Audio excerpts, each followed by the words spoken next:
मैं पल्लवी छेलाबड़ा, आपकी vastu feng shui consultant. Vastu feng shui के एक और नए लाइव एपिसोड में आप सभी का दिल से स्वागत है। जैसे कि आप जानते हैं कि हम नए टाइम के अनुसार जो आपने सजेशन किए थे उसके हिसाब से एवरी वेडनेसडे फेसबुक पे बात करते हैं, लेकिन ज़्यादातर मैं अपने लोकेशन से, स्टूडियो से, फ्लोरिडा से आपके साथ बातचीत करती हूँ। लेकिन आज मैं किसी अपने बिजनेस वर्क की वजह से ट्रैवल कर रही हूँ और मैं अपनी लोकेशन पे नहीं हूँ। तो इसीलिए मैं आपसे एक बात रिक्वेस्ट भी करना चाहूँगी कि आज के शो का जो टाइम लिमिट है वो सिर्फ 30 मिनट्स का रहेगा, बिकॉज मैं अपने कंसल्टेशन से कुछ टाइम निकाल के अपनी रूटीन, जैसे आपके साथ एक लाइव शो की फैमिली के साथ बातचीत करने से हमें एक बहुत अच्छा आनंद भी मिलता है और एक हमारी आदत बन चुकी है कि आपके साथ एवरी वेडनेसडे और सैटरडे बातचीत किया जाए। और उसी अपनी परंपरा को कंटिन्यू करते हुए मैं आज आपके साथ अपने कंसल्टेशन से कुछ टाइम लेके अपने क्लाइंट को रिक्वेस्ट करके अपना लाइव शो जो है वो उन्हीं की लोकेशन से कंटिन्यू कर रही हूँ। तो सबसे पहले तो मैं आपको ये बता दूं कि मैं किसी और स्टेट में हूँ। मैं अपने क्लाइंट की प्राइवेसी रखते हुए उस स्टेट के बारे में कुछ नहीं बता रही, बट अब अपने जो भी आज का हमारा जो शो है उसका पर्पज सिर्फ और सिर्फ क्वेश्चन आंसर का है। तो जो लोग सवाल जवाब अपने बारे में, वास्तु के बारे में कोई भी चीज़ को पूछना चाहते हैं वो हमें यहाँ पे मैसेज कर सकते हैं। और आज का जो लाइव शो हमारा है वो क्वेश्चन आंसर आप ही के रिक्वेस्ट पे हम लोगों ने कंटिन्यू किया है। आप ही के कहने से इस लाइव शो जो है उसमें फेसबुक पे आज हमने क्वेश्चन आंसर का सिलसिला जो है वो आपके साथ कंटिन्यू किया है। तो पर्पज़ ये है कि आपके वास्तुशास्त्र से रिलेटेड, घर, बिजनेस, पर्सनल लाइफ से रिलेटेड कोई भी सवाल जवाब हो या आप इससे बारे में कोई भी चीज़ जानना चाहते हो तो आपको अपना पूरा नाम, date of birth, time of birth, place of birth along with your question आपको बताना है। और अगर आप अपने बच्चों के बारे में कुछ पूछना चाहते हो तो सिर्फ उनका नाम, डेट ऑफ बर्थ। लेकिन अगर मैरिज लाइफ या शादीशुदा कपल के बारे में कुछ पूछना चाहते हो तो हस्बैंड वाइफ दोनों का नाम, date of birth, time of birth वो सब आपको बताना है। मेरा अपना पहला सवाल जो है मैं वो यहाँ से खुशी गुप्ता से शुरू करना चाहूँगी। खुशी ने अपनी इंफॉर्मेशन यहाँ पे दी है। 1979, 5:30 AM, okay. New car, mostly 5. यहाँ पे मिस्टर सम्राट जैन ने, जिनको नई गाड़ी लेनी है, अपनी इंफॉर्मेशन दी है 10 फरवरी 1979, टाइम ऑफ बर्थ दिया है, प्लेस ऑफ बर्थ दिया है और कभी कभी वो अपनी वाइफ के साथ शेयर भी करेंगे, वो भी कभी ड्राइव कर सकती है। बड़ा अच्छा सवाल पूछा है। वो अपने लिए गाड़ी खरीदना चाहते हैं तो क्या कलर्स उनके लिए अच्छे हो सकते हैं, और साथ में उन्होंने अपनी वाइफ की भी इंफॉर्मेशन यहाँ पे दी हुई है। ठीक है, पहले ये देखते हैं सम्राट जैन के लिए गाड़ी का कलर कौन सा अच्छा रहेगा। I really like this question. उसका रीजन मैं आपको बताना चाहूंगी थोड़ी देर में। 1979, ओके। और वाइफ का नाम है रूपल जैन। अभी कुछ लोगों के दिए हैं इंफॉर्मेशन इन्होंने। Can you suggest something? Sure, 1 by 1 करते हैं।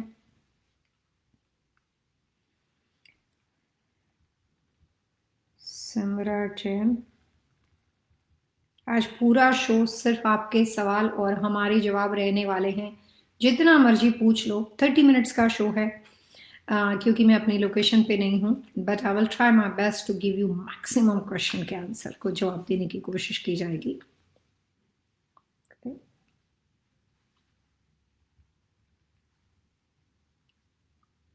रूपल जैन,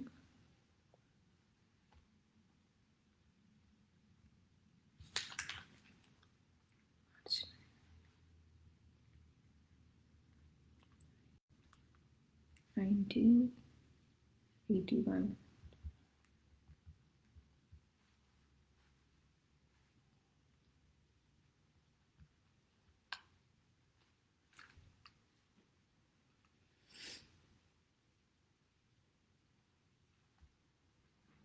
ओके, जैन का बर्थ टाइम 10:55 PM, महाराष्ट्र।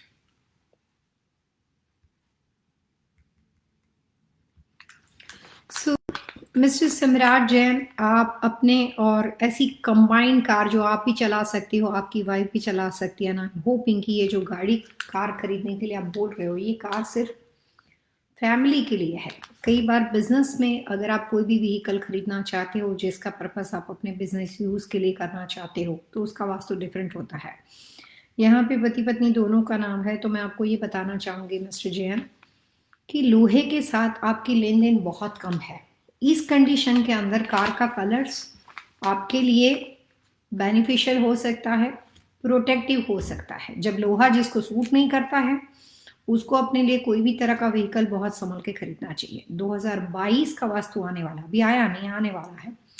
उसके हिसाब से कुछ डायरेक्शन चार्ट ऐसे हैं कि जिन लोगों को मेटल सूट नहीं करता है, या आपकी कुंडली के हिसाब से कभी आपने अपने बारे में कुछ चीज़ें अपने एस्ट्रोलॉजर से सैटर्न यानी शनि के बारे में सुना हुआ हो, तो उन सभी लोगों के लिए आने वाला 2022 का साल जो है वो थोड़ा सा मुश्किल आने वाला है। आपके केस में फिलहाल आप सबसे बेहतरीन मेरे अनुसार खाली पल वाइट ले लो। पल वाइट आइडियल कलर है, दोनों कार ड्राइव कर सकते हो।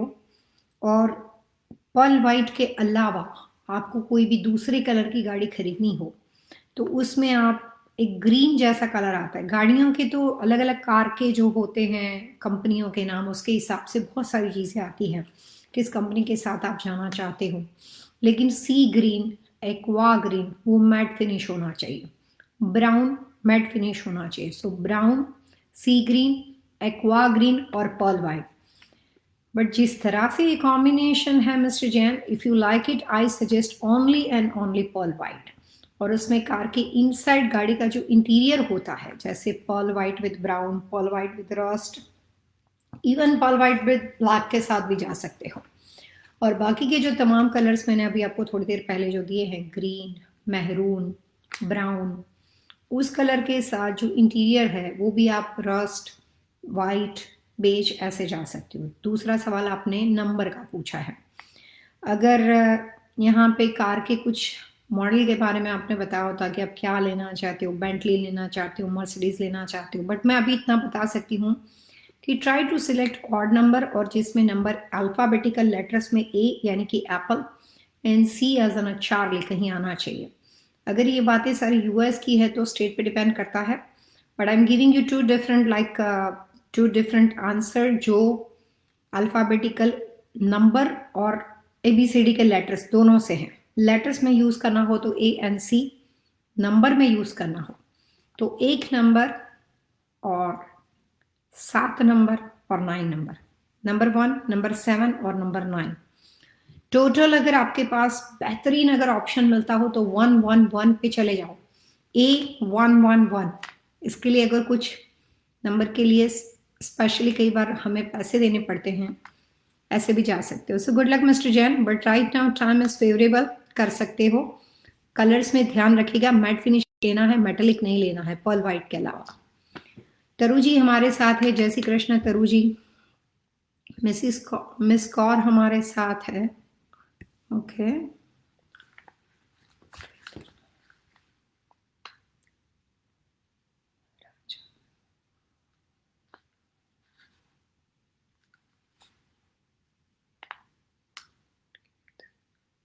खाओ,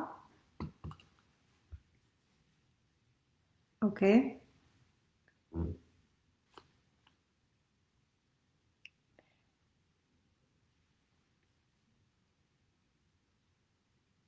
वाह,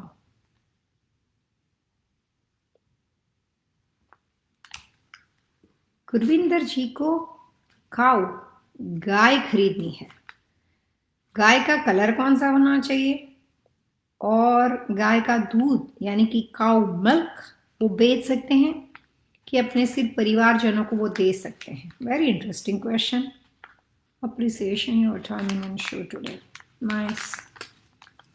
गुरविंदर, नवंबर 18, 1964।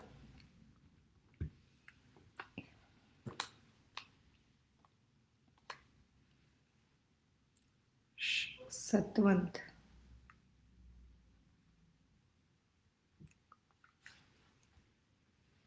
तीन लोगों को, तीन लोग तो गाय को नहीं खरीदने वाले होंगे, तो फिर गुरविंदर और सतवन जी आप ही इसमें कैलकुलेट हो गए। राजा तो आपका बेटा है, हमने बहुत बार उसके बारे में बातचीत की है। थोड़ा बहुत तो मैं आपके परिवार को समझ पाई हूँ। ओके,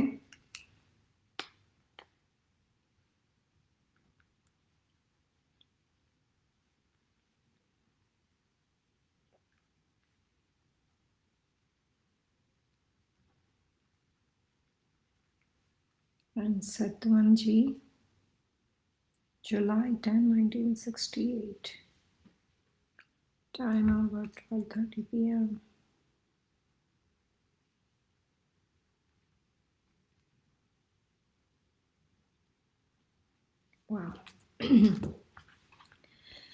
मिस सतवन जी, मैं आपको एक बात बताती हूँ।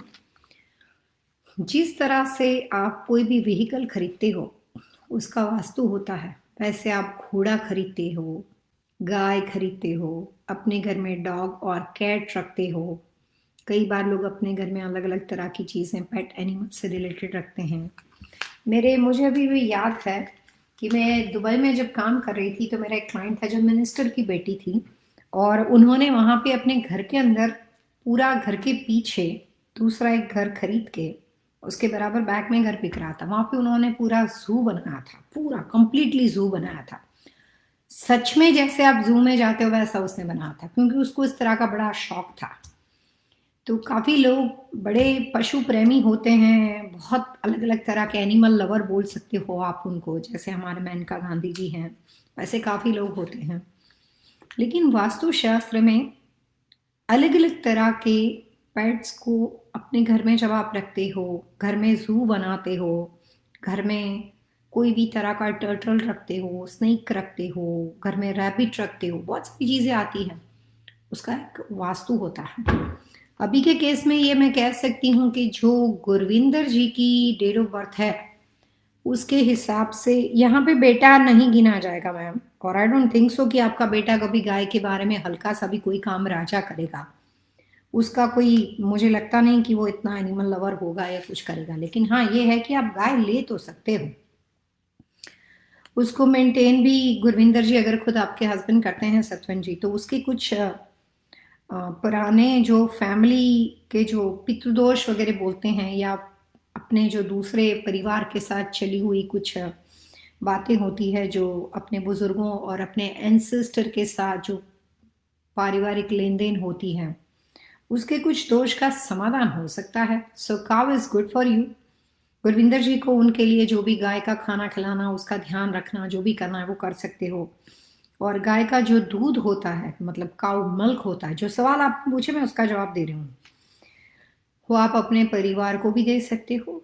इफ़ यू वांट, आप बेच भी सकते हो, और जो आपका मन पड़े वो कर सकते हो। लेकिन मैं सिर्फ ये कह दूं कि मैंने दुबई में कुछ ऐसे कंपनियों के काम किए थे, मैं नाम नहीं देना चाहती, लेकिन वहाँ पे डेयरी बनी हुई थी मैम। और डेयरी में ऐसा होता था कि जो गाय का, जो आप बड़ी बड़ी डेयरी जैसे इंडिया वगैरह में है, आपने देखी होगी, आप घर में जो मिल्क वगैरह लेते हो, कभी आपने ये नहीं देखा कि किस तरह से वो मिल्क बनता है। वो ऑटोमेटिक मशीन जो होते हैं वो गाय के उसके साथ लगा दिए जाते हैं कि जब उसका मिल्क का टाइम हो जाता है तो ऑटोमेटिक मशीन के थ्रू गाय बहुत ही पेनफुल सिचुएशन में होती है।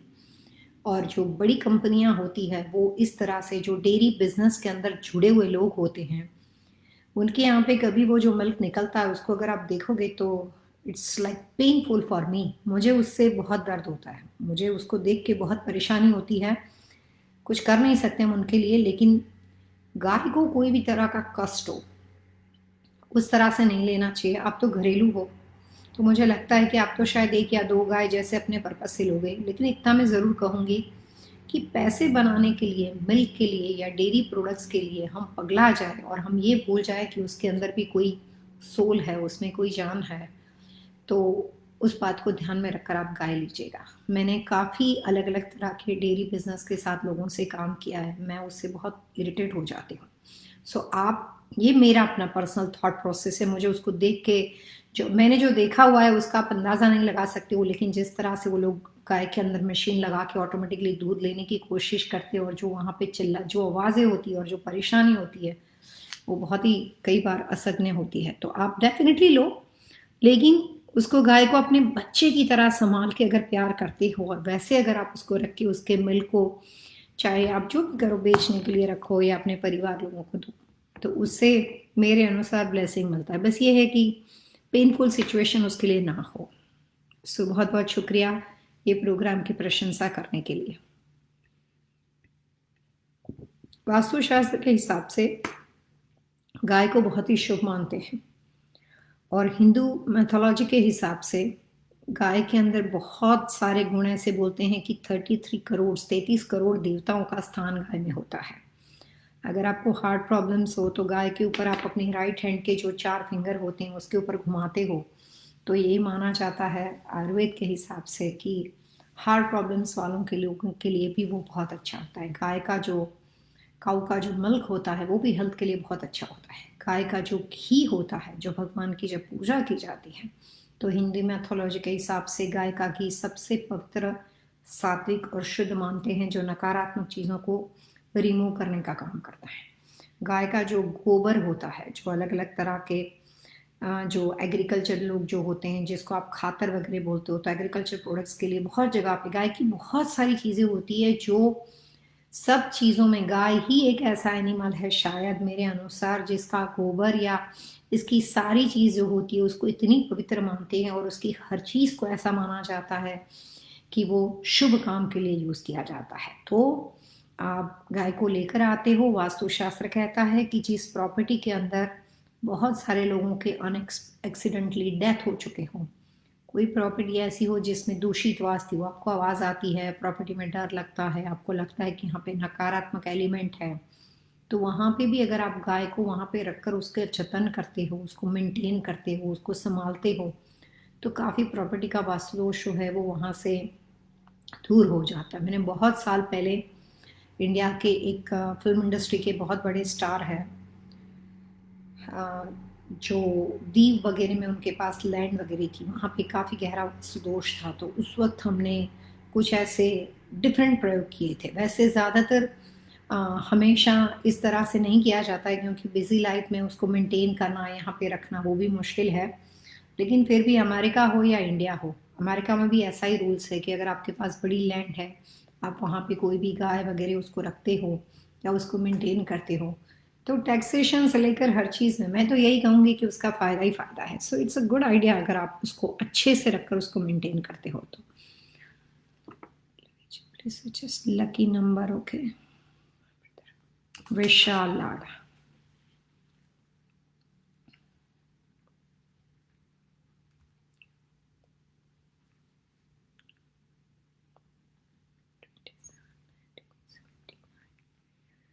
AM Udaipur.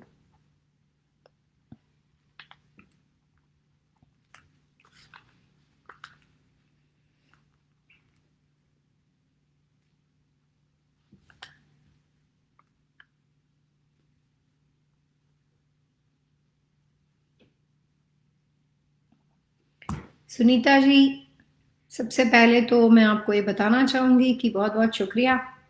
I am hoping कि आपके परिवार में सारे लोग स्वस्थ और अच्छे होंगे।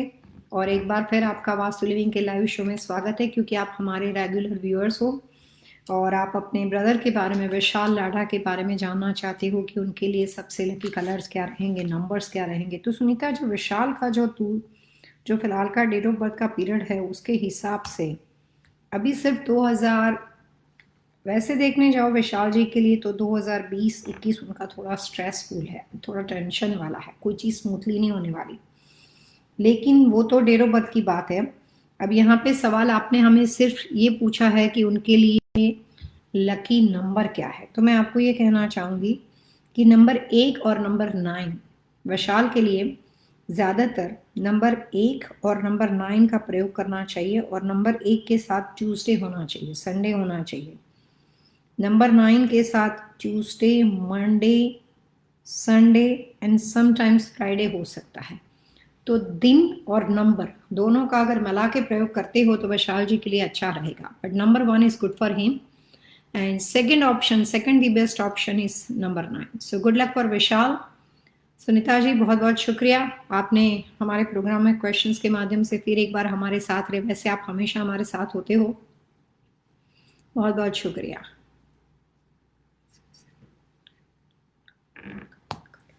ओके, हेमा जी भी हमारे साथ यहाँ पे, हेमा तावड़े से जो जुड़ते हैं, ये हमारे साथ इंस्टाग्राम पे भी होते हैं, फेसबुक यूट्यूब पे सब जगह पे होते हैं. हेमा जी भी हमारे लाइव शो के रेगुलर व्यूअर है और आज अपने बेटे के बारे में उन्होंने सवाल पूछा है. लेकिन राजदीप, ओके,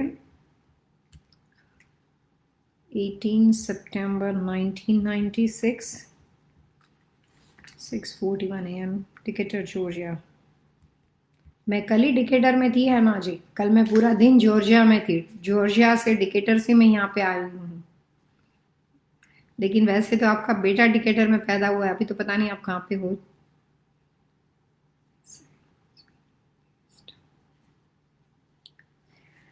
कौन से कर्टन्स इसके लिए अच्छे हैं?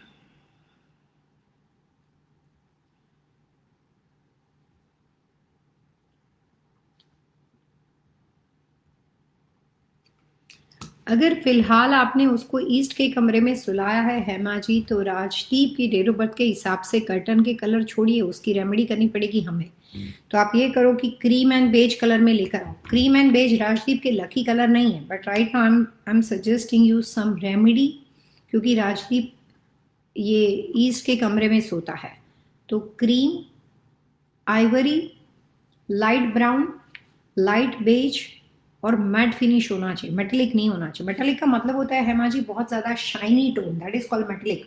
मैट होता है बिल्कुल डल, यानी कि उसमें हल्का सा भी ग्लोसी टोन ना हो, तो उसको मैट फिनिश बोलते हैं. तो वैसे न्यूट्रल कलर में करो. ये राजदीप के लकी कलर नहीं है, लेकिन मैं आपको रेमेडी सजेस्ट करें. और ये पूरे 2021 के दिसंबर और 2022 के जनवरी तक रखने पड़ेंगे. तो आप वैसे ही कर्टन लेकर आओ. If you want you can continue permanently. अगर नहीं चाहिए तो आप थोड़े कम इन्वेस्टमेंट वाली चीज़ ले लो, ताकि दिसंबर या 2022 के बाद आप उसको बदल सको. तो इसीलिए मैं आपको राजदीप के लिए जो सवाल आपने पूछा उसके हिसाब से रेमेडी सजेस्ट कर रही हूँ. बहुत बहुत शुक्रिया सुनीता जी, थैंक यू. सुनीता जी ने हमारे शो की प्रशंसा की है, हमेशा करते हैं. सुनीता जी, एक रिक्वेस्ट है, विशाल जी के बारे में सवाल के जवाब के बदले में आपके पास एक गूगल रिव्यू बनता है हमारा, एंड आई एम होपिंग कि आप ज़रूर देंगे. जब वहाँ पे मिल जाएगा मैं उधर भी आपको आंसर करूँगी. बहुत बहुत शुक्रिया. खुशी गुप्ता,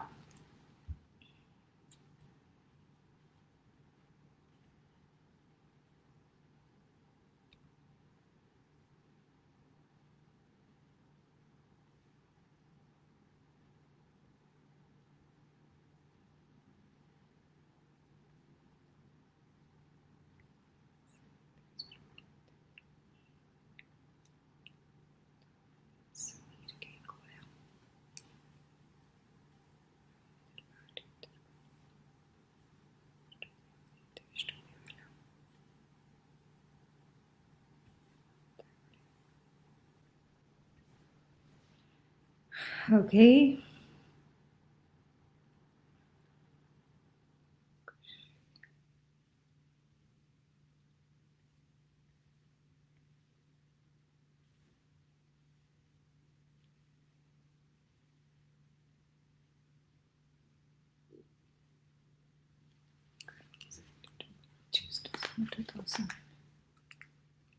करुण सिंह, करुण सिंह, दिसंबर 25.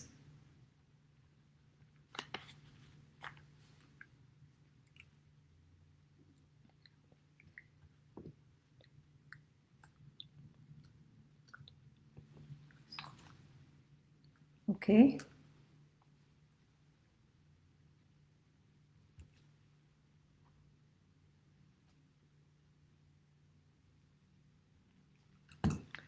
यहाँ पे मैं थोड़ा सा क्लैरिफाई कर दूँ कि हमारे साथ एक ही व्यूअर्स जिसके ऑलरेडी आंसर दे चुके हैं, वैसे काफ़ी लोगों ने और सवाल पूछे हैं. सतवन जी की ओर से आए हैं, फिर मिस्टर जैन जिनको भी आंसर दिया गया वो हैं, रिपीटेड क्वेश्चंस है। तो मेरा आज थोड़ा वैसे भी टाइम सेंसिटिव है, 30 मिनट का शो है, उनको इंस्टाग्राम पे या किसी और शो में शामिल होने के लिए मैं कहूँगी, but I will try my best to अलग अलग लोगों को एक सवाल का एक जवाब देने के लिए। तो मैं सीधा हरिंदर भाटी जो कि हमारे रेगुलर व्यूअर्स से मेरे बहुत अच्छे दोस्त भी है, उनके सवाल पे सीधा जा रही हूँ। और उन्होंने करुण सिंह, उनका नाम, डेट ऑफ बर्थ सारा दिया है, जो इंडिया में पंजाब में पैदा हुए हैं। और उनका क्वेश्चन जो है वो भी यहाँ पे आप देख रहे हैं, वो पूर्व दशा के घर में रहते हैं और उनके जो पिताजी पेरेंट्स जो हैं वो उनकी करियर के लिए बहुत ज़्यादा चिंतित है। मैं सीधा उसके आंसर को दे रही हूँ, करुण सिंह के आंसर को।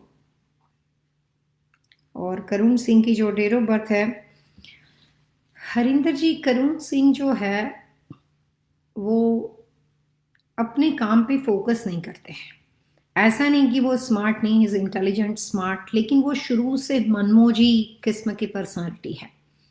वो चाहें तो सब कुछ करते हैं, लेकिन ये जो चाहें तो शब्द है ना, वो करुण सिंह पे सूट करता है। चाहना ही नहीं है, ऐसा नहीं कि उसके दिल से करने की इच्छा नहीं, बट वो इतना सीरियस नहीं है चीज़ों के लिए। हर व्यक्ति अपनी उम्र के अनुसार कुछ रिस्पॉन्सिबिलिटी परिवार की अपने आप समझ लेता है, और कुछ लोग करुण सिंह जी की तरह होते हैं कि उसको उस रिस्पॉन्सिबिलिटी से कोई लेना देना नहीं होता है।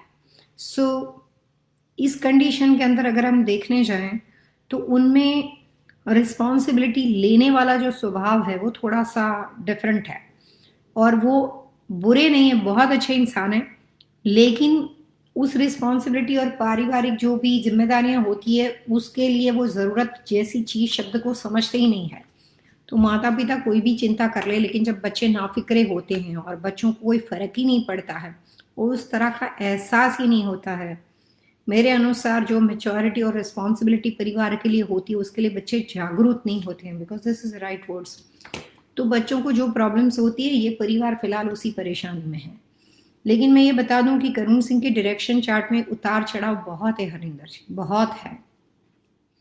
और वो अपनी ज़िंदगी में एक या दो करीबी रिश्ते लूज भी करने वाले हैं। बहुत सारी चीज़ें होती है हरिंदर जी, कई बार लाइव शो में एक दिन में कुछ चीज़ें समझना, थोड़ा डाइजेस्ट सिस्टम में उतरना अच्छी बात है। जब मैं कह देती हूँ तो सुनना आसान हो जाता है।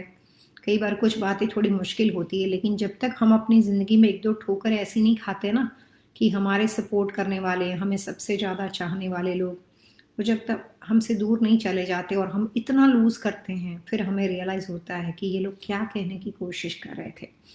सो इसमें मैच्योरिटी आ जाएगी। अभी के केस में सिर्फ मैं रेमेडी बता सकती हूँ, उनके पेरेंट्स को बोलो उसकी चिंता करना बंद कर दें, क्योंकि ऐसे करते करते उनकी चिंता करने वाला कोई नहीं रहेगा हरिंदर जी।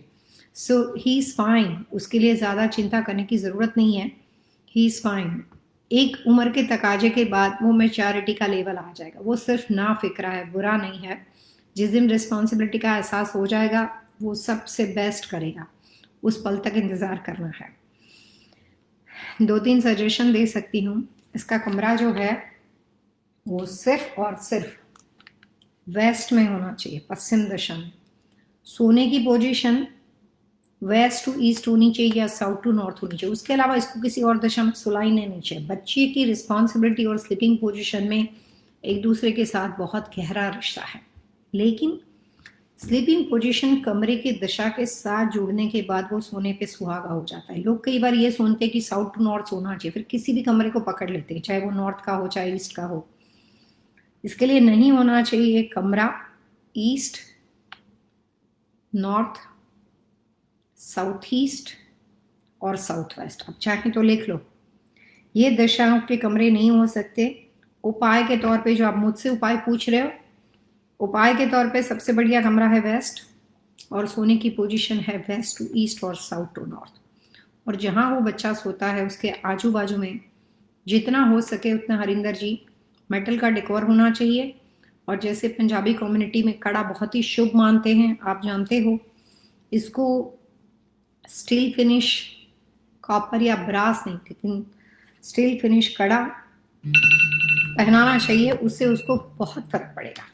इफ़ इज़ कंफर्टेबल तो आप उसको ये डेफिनेटली पहनाओ, उससे उसको काफ़ी फर्क पड़ेगा। उसके उपाय के तौर पे मैं आपको यही उपाय बताना चाहूँगी।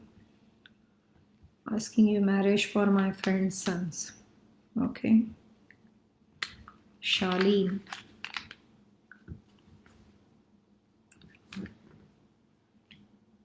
शालीन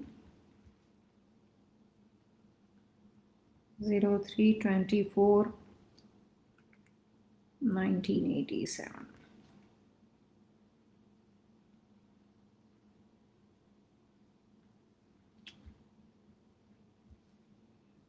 शालीन सूरत, इंडिया में पैदा हुआ है। बर्थ प्लेस, बर्थ टाइम नहीं है।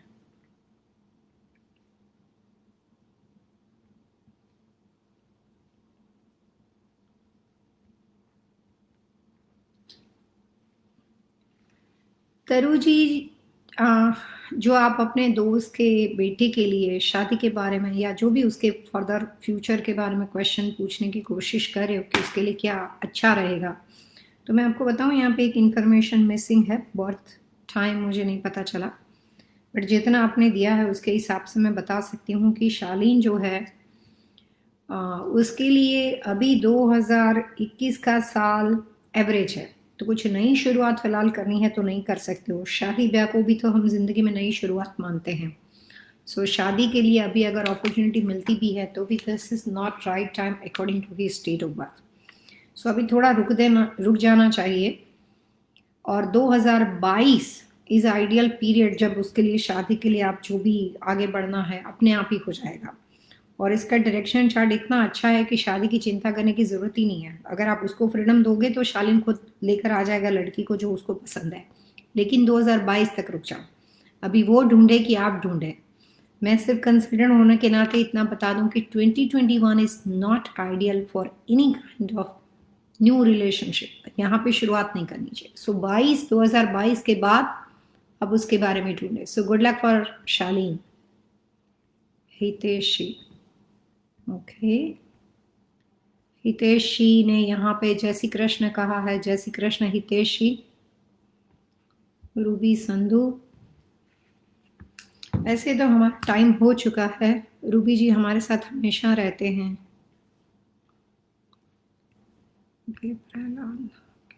Could you please explain what is the problems of having a sewage pit on the north side of the house? यहाँ पे एक नया नाम जुड़ा है हमारे साथ।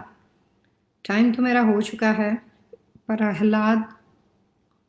प्रहलाद ने सवाल पूछा है कि सीवेज पीट होता है, जो सीवर लाइन जिसको बोलते हैं या सेप्टिक बोलते हैं, तो जो सीवेज पीट होता है वो उत्तर दिशा में होने से किस तरह के नुकसान हो सकते हैं। तो मैं आपको वास्तु कंसल्टेंट होने के नाते ये बता सकती हूँ कि सीवेज लाइन यानी कि यूटिलिटी का अपना एक खास वास्तु होता है। और सीवर लाइन जो होती है वो ज़्यादातर हेल्थ प्रॉब्लम्स के ऊपर आपको इफेक्ट करती है। ये कॉमन क्वेश्चन का आंसर नहीं हो सकता क्योंकि हर व्यक्ति के लिए सीवर लाइन किस तरह से इफेक्ट करेगी वो उसकी डेट ऑफ बर्थ के हिसाब से डिपेंड करता है। लेकिन वास्तु के नज़रिए से सीवर लाइन जिस दिशा में बनी हुई हो उस दिशा से कोई फ़ायदा कभी नहीं होता। तो अगर आपकी डेट ऑफ बर्थ के हिसाब से नॉर्थ आपका हेल्थ कॉर्नर है तो वो हेल्थ डैमेज करेगी। अगर आपकी डेट ऑफ बर्थ से नॉर्थ आपका करियर कॉर्नर है और वहाँ पे ये बना हुआ है तो वो आपके करियर को डैमेज करेगा। तो आपकी जो भी अच्छे दशा में ये चीज़ बनी हुई है वो उस बेनिफिट को ख़त्म कर देगी। तो वो एक नुकसान है, जिस दिशा में वो बना हुआ है वो बेनिफिट आपका ख़त्म कर देगी। और एक नुकसान है, नो मैटर वॉट, जहाँ पे भी सीवर लाइन होती है वो उस घर में रहने वाले लोगों को कुछ ना कुछ परेशानी ज़रूर देती है। अब जिस घर में आप जाते हो वो परफेक्शन वाला ना हो और यहाँ पे कोई ना कोई परेशानी अगर आपकी होती हो तो इसका सिंपल मतलब ये हुआ कि घर के अंदर जो एनर्जी है, जो पॉजिटिव एनर्जी है, घर में जो हारमनी है जिससे आपको उस घर में सुख शांति प्राप्त होती है, घर की जो हारमनी है वो ऑटोमेटिकली डिस्टर्ब हो जाती है।